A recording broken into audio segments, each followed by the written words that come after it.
It got so bad. And when I talk about 120 days sober, I'm talking about things like this, behaviors as well.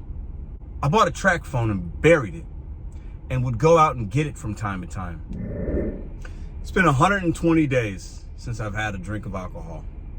120 days of being sober. I just completed my 4th and 5th step in the AA program. I'm on step 6. I'm working with a sponsor. I have a higher power, and I've documented this. I'm documenting parts of this journey on this channel. This will not be a gig video. I want to talk about my 120 days and something that hit me over the course of the last couple of days. Welcome back to Mr.BetonYou. I always thought I was betting on myself in the gig economy and making money and betting on me, and those things were true. But the journey that I've been on for the last 120 days has been a roller coaster. It's had ups and downs, a lot of self-reflection, a lot of tough moments. But this is going to be the hardest thing I'm ever going to do in my life, is to stay sober and to give it to others and to humble myself and to learn and to work the program and do it a day at a time. The hardest thing. There's nothing else I'm going to do that's more hard. Literally nothing. So this is my new way of betting on myself. This is what that mantra meant when I said it almost 4 years ago. This is what it is. Now, I started the 4th step a couple weeks ago. Something I was doing in person with my sponsor. And then step 5 is, step 4 is your character defects, your resentments, a sex inventory, your fears, harms you've done to others, and you write these things down and you tell them to your sponsor, to somebody else. And I've done that in person now 3 or 4 times. We've met, and we finished it yesterday. A lot of these things are things that I knew, but I never wrote them down. I didn't understand my role in them.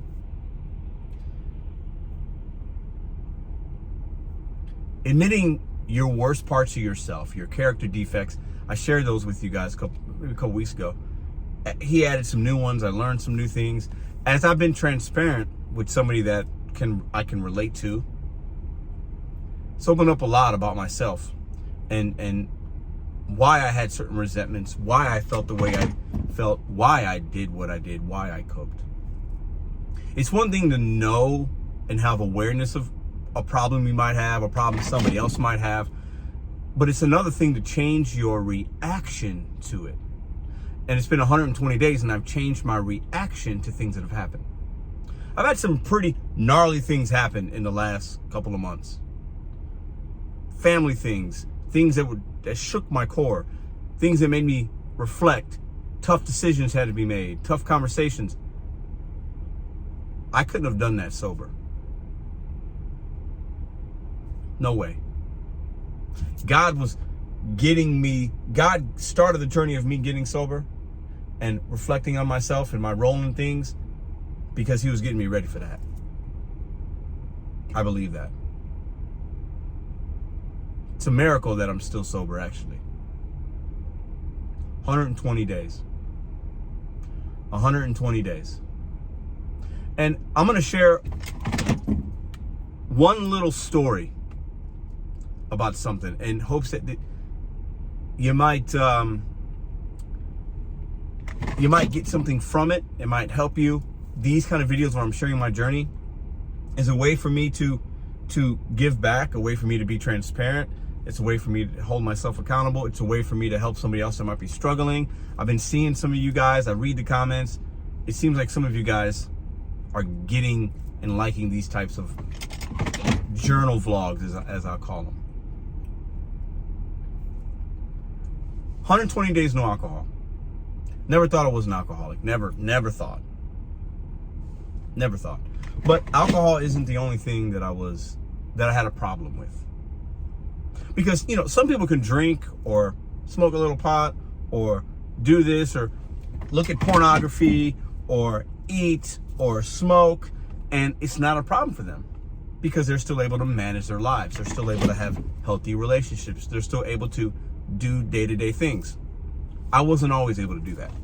Sometimes I could, and it gave me a false sense of my reality and my own self. Now, I'm going to share a story. Follow me here. I'm not going to share every single detail. I'm not going to give you a timeline of when it happened and with who. But I'm going to share something with you that I shared with my sponsor in the last couple of weeks. We talked about it yesterday.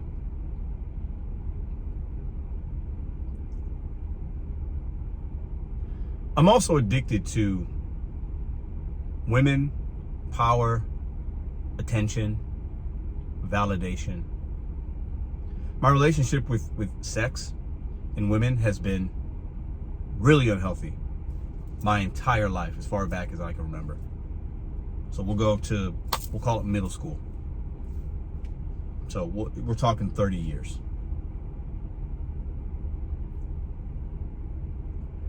It got so bad. And when I talk about 120 days sober, I'm talking about things like this, behaviors as well. I am managing my character defects and doing things differently. So it's not just alcohol, it's what I'm doing in my life. And that helps me stay sober, if that makes sense. I think people that have substance abuse or alcohol issues will understand that. If you don't, you might know somebody that does. And these videos are for you as well. Everybody knows somebody with a drug addiction, an alcohol addiction, a food addiction, a sex addiction, a love addiction. Somebody, you know somebody right now, and it might be you, and if it's not, you know somebody that has an addiction. Whether they know it or not, or whether they're in recovery or whether they're actively using, you know, everybody in this world knows somebody and has been impacted by addiction. Everybody. Mine got so bad at a point in my life.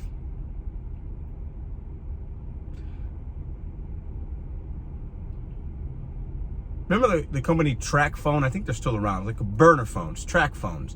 You could buy like a little card and you could load minutes onto them, and you didn't have to have a plan, and it came with a number. You could buy them at Walmart and various corner stores, whatever.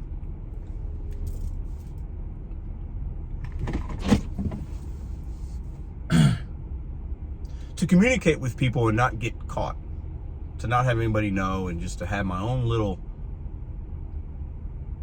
horrible things, to have my own little something that I could hide, something for myself, my own little lies and deceit. And this might change how you look at me, some of you. This is me, though, so I'm okay with it. Have to be. I purchased a Track phone, got minutes for it, and literally put it in a Ziploc bag and buried it a place that I was living, so that only I knew where that phone was, so that only I knew I had access, so that nobody could find it, nobody would know what was going on, who I was talking to, or what I was doing, or what I was looking up. I bought a Track phone and buried it, and would go out and get it from time to time. How crazy is that? That's how bad addiction can be for some individuals. That's the lengths I went and others will go. And my story is not uncommon to many people that have addictions or have bad character defects, or are lying or cheating or stealing or whatever. Sorry, we're at the car wash place. We're going to get a car wash. So anyways, how crazy is that? At the time when I was doing things, and I've done other things, trust me, okay? And as I grow and learn about myself and it becomes appropriate, I'll share some things in hopes that it might be helpful, in hopes that it might clear me and give me clarity and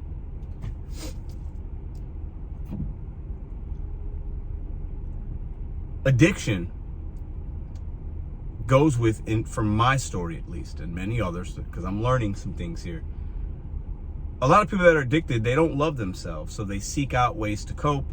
They seek out ways to deal with trauma or issues, or the fact that they don't love themselves, the fact that they've dealt with this or dealt with that, and I did that. Burying a phone, you know, it's like I was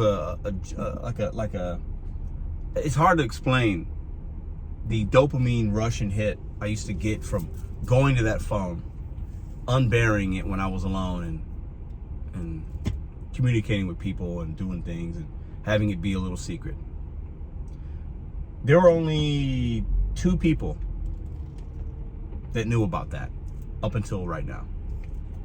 And some of you might say, man, Pedro, that's pretty personal. Why are you sharing that? Why? Honestly, I don't know.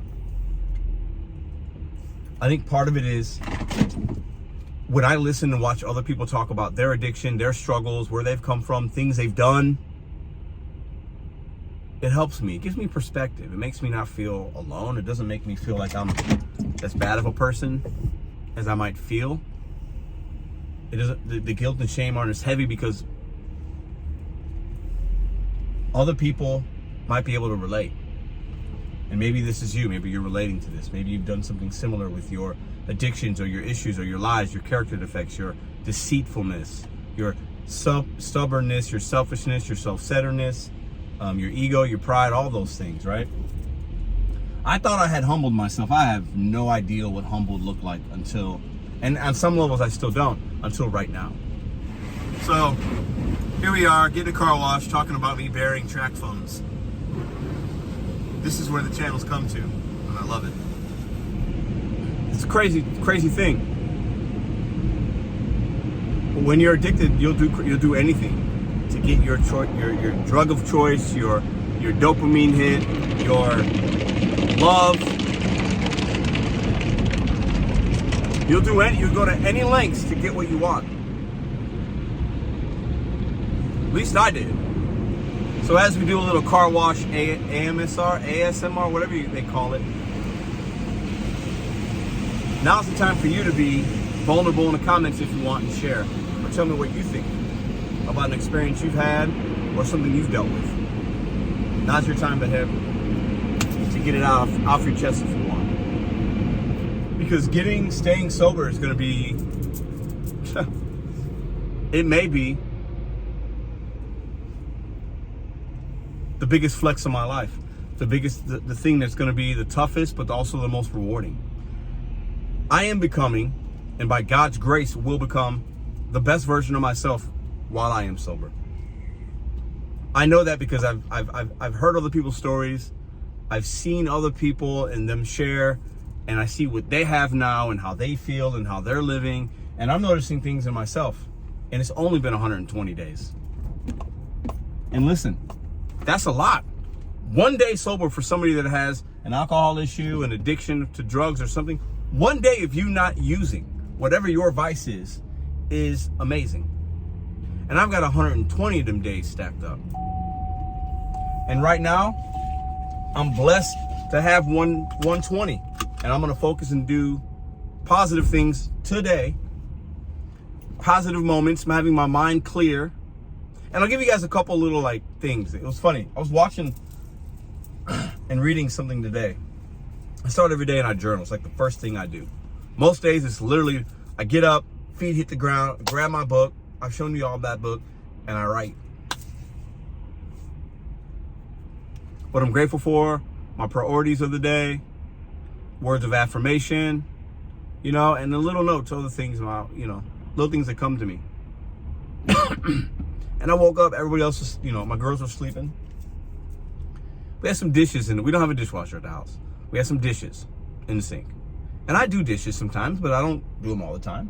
It's one of the things Madison usually does. And I'm trying to do things that are things that I can do just for other people, even if it's small, to where she can wake up and be like, oh, that's great, I don't have to do the dishes today. Or I know that she likes when the dishes aren't there. I made breakfast with Ruby when she woke up. Just doing things that I wasn't always doing consistently. I want to make those new habits. Thinking about somebody else, what can I do to make somebody else's day and give them a nice little moment, like, oh, hey babe, that was nice, thanks for doing the dishes. And she said that, little shit like that. And that's so insignificant. And I've done stuff like that before, okay? But just having the mind clear to realize, you know what, that might be nice if she'd like to do that today. Our daughter's gonna go get a haircut, her first haircut ever. She's 3.5. She's gonna get a little haircut. We got, her mom set something up. And I wasn't gonna go. I was like, oh, it's the girls, whatever. And they asked me, are you coming? And I could tell that they wanted me to go. And my first was like, I don't know, why don't you guys just go and have fun, blah, blah, blah. I didn't plan on going. I'm getting ready, I'm in the shower, I'm like, I need to go. I need to go. The old Pedro would have been like, nah, I can just sit home and watch football and just do what I want to do. No, I don't want to miss that moment. And I can tell that they want me to be there, or they'd like me to be there. And I want to be with my girls. We're spending more quality time together. And we always spent time together. We did things, we traveled, we vacations. But sometimes spending time with people you love or your friends, is it quality time or is it just time? 120 days of sobriety for me, this is what it's looked like so far. I share these little videos and these little stories and buying track phones and literally Ziploc bagging them and burying them and hiding them in a yard is insanity. It's delusion. But I was there at one point, and I pray to God I never have to do those things again. See you guys in the next video.